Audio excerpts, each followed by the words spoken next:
Hello বন্ধুরা, আজকের একটি নতুন ভিডিওতে স্বাগত। আজকের ভিডিওতে তোমাদের একটা ইনফরমেশন দেব এই কানাডার অন্টারিওর হেলথ ইন্স্যুরেন্স প্ল্যানের ব্যাপারে। এখানে যখন আমি প্রথম এসেছিলাম তো এসে এই হেলথ ইন্স্যুরেন্সের প্ল্যানটার জন্য অ্যাপ্লাই করেছিলাম। যারা বাইরে থেকে নতুন আসছো বা আসার প্ল্যান করছো তাদের এই হেলথ ইন্স্যুরেন্স প্ল্যানের ব্যাপারে ইনফরমেশনটা নেওয়া খুব দরকার। তোমরা এই প্ল্যানটা যদি অ্যাপ্লাই করো তাতে এতে অনেক বেনিফিট আছে, এই বেনিফিটগুলো তোমরা এখানে এসে উপভোগ করতে পারবে। তো এই অন্টারিও হেলথ ইন্স্যুরেন্স প্ল্যান বা শর্টে একে বলে ওহিপ, সেই ব্যাপারে আজকে ইনফরমেশন দেব। কানাডাতে এই ধরনের প্ল্যান সমস্ত প্রভিন্সেই আছে। এটা অন্টারিওর কথা বলছি, তাই এর নাম হচ্ছে ওহিপ বা অন্টারিও হেলথ ইন্স্যুরেন্স প্ল্যান। অন্যান্য প্রভিন্সে বা স্টেটে অন্যান্য হেলথ ইন্স্যুরেন্স প্ল্যান আছে, এগুলো গভর্নমেন্টের প্ল্যান। এই প্ল্যানগুলোর আওতায় এলে তোমরা মেডিকেলের চিকিৎসার ব্যাপারে অনেক সুবিধা পাবে। কিছু হাই লেভেলে বলছি, যেমন এখানে ডক্টরের কাছে দেখানোটা ফ্রি হয়ে যাবে, বা তুমি কোনো যদি মেডিকেল টেস্ট করাও সেগুলো ফ্রি হয়ে যাবে। হসপিটালে যদি ভর্তি হও সেই হসপিটালে চিকিৎসা ফ্রি হয়ে যাবে। এই ধরনের কিছু সুবিধা এখানে তুমি পাবে। আবার কিছু কিছু জিনিস এখানে এক্সক্লুশনও আছে, এই ব্যাপারে ডিটেলস বলবো। তো প্রথমে বলি এই প্ল্যানটার আওতায় কারা আসতে পারে। তো এখানে যারা কানাডিয়ান রেসিডেন্ট তারা তো এই প্ল্যানের আওতায় অলরেডি আছে। যারা বাইরে থেকে তোমরা আসছো বা আসার প্ল্যান করছো তারা এখানে আসবার পর এই প্ল্যানটার জন্য অ্যাপ্লাই করতে পারো। সেখানে ইমিগ্রেন্টস হতে পারে বা কাজ করতে আসছো এরকম হতে পারে। স্টুডেন্টরা আনফর্চুনেটলি এই প্ল্যানের আওতায় পড়ে না।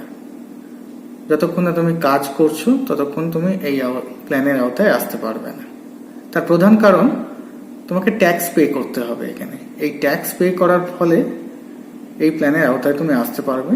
ইনডাইরেক্টলি তুমি তোমার ট্যাক্সের টাকায় এই প্ল্যানের কিছু সুবিধা ভোগ করছো, সেটা ইনডাইরেক্ট কস্ট। ডাইরেক্ট কস্ট কিছু নেই, কিন্তু ইনডাইরেক্ট কস্ট হচ্ছে তোমাকে ট্যাক্স পে করে যেতে হবে এবং তার জন্য তুমি কিছু বেনিফিট পাবে কানাডাতে। তার মধ্যে ওয়ান অফ দ্য বেনিফিট হচ্ছে এই অন্টারিও হেলথ ইন্স্যুরেন্স প্ল্যান। এবারে বলি এই অন্টারিও হেলথ ইন্স্যুরেন্সের প্ল্যানে কি কি এক্সক্লুশন আছে। প্রথমেই হচ্ছে ডেন্টাল চিকিৎসা সম্পূর্ণ বাদ। তারপরে আই কেয়ার, চোখের চিকিৎসা সম্পূর্ণ বাদ। তুমি যদি গ্লাস করতে চাও মানে স্পেক্স, সেটা তুমি এই প্ল্যানের আওতায় করতে পারবে না। এছাড়া প্রেসক্রাইব মেডিসিন, তোমাকে যদি কোনো ওষুধ কিনতে হয়, ডক্টর প্রেসক্রিপশন করে দিয়েছেন সেই অনুযায়ী তোমাকে ওষুধ কিনতে হয়, তার জন্য তোমাকে পে করতে হবে, সেটা এই ওহিপের আওতায় পড়ে না। তো কি কি সুবিধা পাবে আর কি কি সুবিধা পাবে না এই ডিটেল লিস্টটা এদের ওয়েবসাইটে আছে। আমি রেকমেন্ড করব তোমরা সেই ওয়েবসাইটে গিয়ে ডিটেল লিস্টটা একবার দেখে নাও, তাহলে তোমাদের পুরো ব্যাপারটা ক্লিয়ার হয়ে যাবে যে কি কি ইনক্লুডেড থাকছে আর কি কি এক্সক্লুডেড থাকছে।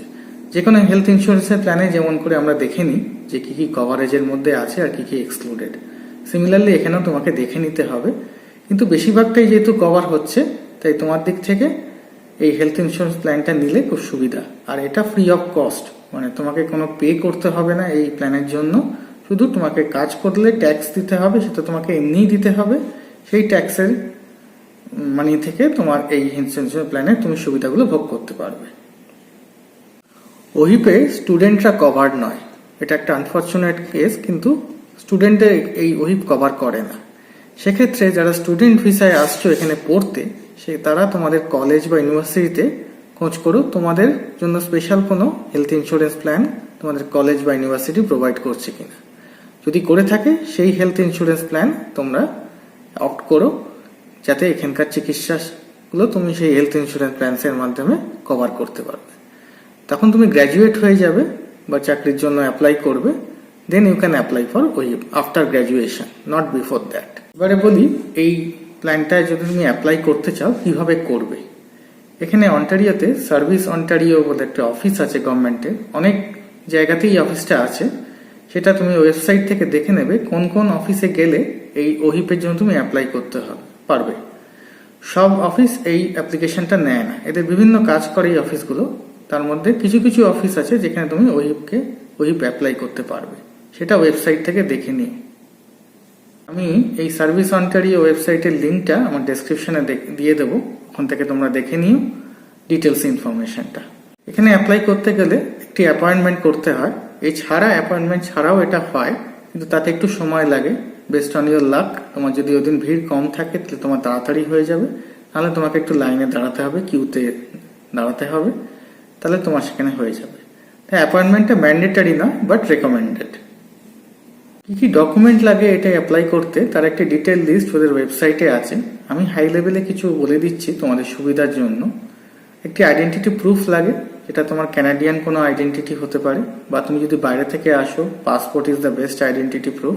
পাসপোর্ট তোমাকে নিয়ে যেতে হবে, অল অরিজিনাল কপি। এখানে কোনো ফটোকপি বা ডিজিটাল কপি তুমি ব্যবহার করতে পারবে না, তোমাকে অরিজিনাল হার্ড কপি ডকুমেন্ট নিয়ে যেতে হবে।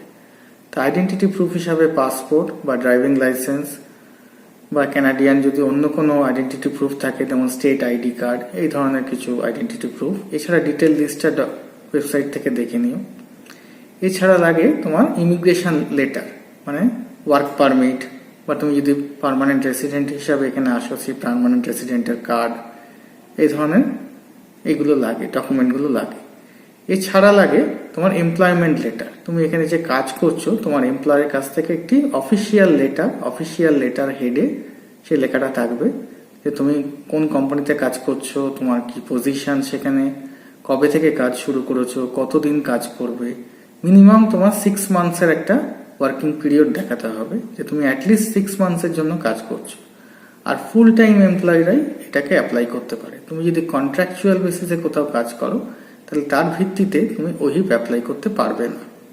এটা তুমি তোমার এমপ্লয়ারের HR ডিপার্টমেন্টের সাথে কথা বলে এরকম একটি অফিসিয়াল লেটার হেডে তোমরা জোগাড় করে নিও, এবং সেইটা নিয়ে এখানে অফিসে দেখিও, অন্টারিও অফিসে, সেখানে তুমি এটা অ্যাপ্লাই করতে পারবে এই ডকুমেন্টটা দিয়ে। এছাড়া লাগে তোমার রেসিডেন্ট প্রুফ, মানে তুমি কোথায় আছো, তোমার অ্যাড্রেস প্রুফ। তার জন্য বিভিন্ন ডকুমেন্ট আছে, যেমন হাউসের লিজ এগ্রিমেন্ট যেটা, এছাড়া তোমার ক্রেডিট কার্ডের স্টেটমেন্ট, ব্যাংকের স্টেটমেন্ট, কোনো ইউটিলিটি বিল মানে ইলেকট্রিক বিল বা গ্যাসের বিলের স্টেটমেন্ট, যেখানে তোমার অ্যাড্রেসটা ফুল লেখা আছে এবং তোমার নাম সেখানে লেখা আছে। এছাড়া বিভিন্ন লিস্ট অফ ডকুমেন্টস অ্যাপ্লিকেবল, সেগুলো তুমি ওয়েবসাইট থেকে দেখে নিও। তুমি যখন সার্ভিস অন্টারিও অফিসে যাবে, তোমাকে ওরা ডকুমেন্টসগুলো দেখবে এবং দেখে তোমার ফটো তুলবে। তোমাকে আলাদা করে কোনো ফটো নিয়ে যেতে হবে না, ওরাই ওখানে তুলবে। তুলে তোমার যদি সবকিছু থ্রু হয়ে যায়, তাহলে তোমাকে একটা পেপার ডকুমেন্ট দেবে, ওটাই তখন তোমার টেম্পোরারি ওহিপ কার্ড। প্রথমে তোমাকে পার্মানেন্ট কার্ডটা দেবে না, ওইটা তোমার বাড়িতে আসবে। তোমার অ্যাড্রেস যে তুমি দেবে, সেখানে তোমার অ্যারাউন্ড 2 to 6 উইকস, এই টাইম পিরিয়ডের মধ্যে তোমার বাড়িতে ওটা বাই পোস্ট আসবে। ইনিশিয়ালি তাহলে একটা পেপার ডকুমেন্ট দেবে, সেটাই তোমার টেম্পোরারি ওহিপ কার্ড। আর এফেক্টিভ ডেট লেখা থাকবে, কবে থেকে সেটা অ্যাপ্লিকেবল। জেনারেলি যেদিন তুমি অ্যাপ্লাই করছো সেদিন থেকেই অ্যাপ্লিকেবল হতে পারে, বা নেক্সট দিন থেকেও অ্যাপ্লিকেবল হতে পারে।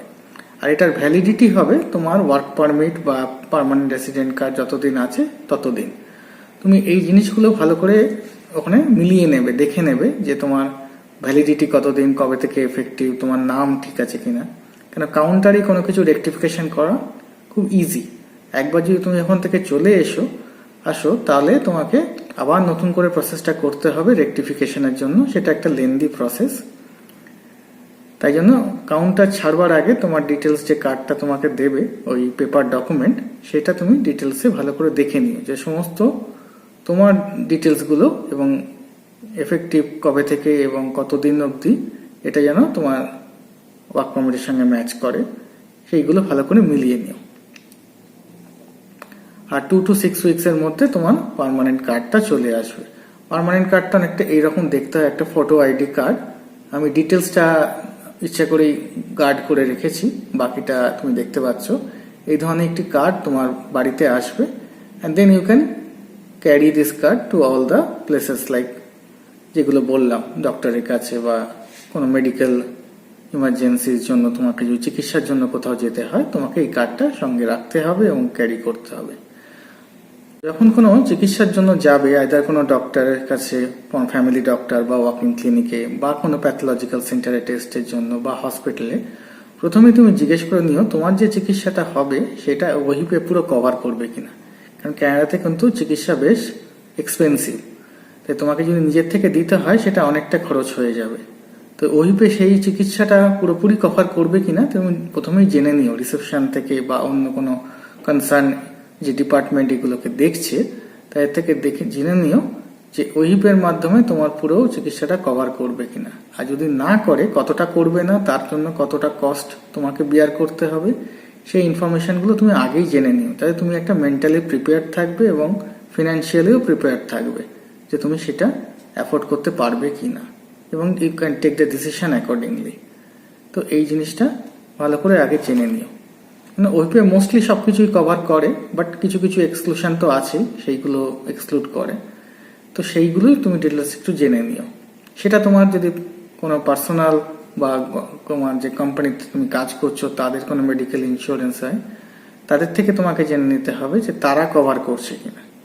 আমি রেকমেন্ড করব যে ওহিপের সাথে তোমার একটা সেপারেট হেলথ ইন্স্যুরেন্স প্ল্যান থাকাটাও এখানে খুব দরকার। কারণ ওহিপ যেহেতু সবকিছু কভার করে না, সেটা তোমার কোম্পানি থেকে পাওয়া কোনো হেলথ ইন্স্যুরেন্স প্ল্যান বা পার্সোনাল হেলথ ইন্স্যুরেন্স প্ল্যান হলেও চলবে, কিন্তু একটা অ্যাডিশনাল প্ল্যান তুমি নিয়ে রেখো ফর আদার মেডিকেল কভারেজেস। কভার করতে হবে এদের ওয়েবসাইটে গিয়ে, আর ওহিপের অ্যাপ্লিকেশনটা করে দিও। তাহলে তোমার মেডিকেলের দিক থেকে তুমি অনেকটাই সিকিউর থাকবে, তোমার হেলথ ইন্স্যুরেন্স প্ল্যান সঙ্গে থাকছে। কোনো অসুবিধা হলে তুমি সেটাকে ইউজ করে কম ব্যয় করে এখানে চিকিৎসার সুবিধা নিতে পারবে। আজকের ভিডিওটা তোমাদের কেমন লাগলো জানিও। এখানেই আজকের ব্লগটা শেষ করছি। ভালো থেকো, সুস্থ থেকো, আর আমার ভিডিওগুলো দেখতে থাকো। তাহলে এই ধরনের ইনফরমেশন আমি যেগুলো কানাডায় এসে এক্সপিরিয়েন্স করছি তোমাদের সাথে শেয়ার করব, আর তোমরা সেগুলো থেকে অনেক ইনফরমেশন পাবে এবং উপকৃত হবে। আজকের মতো টাটা।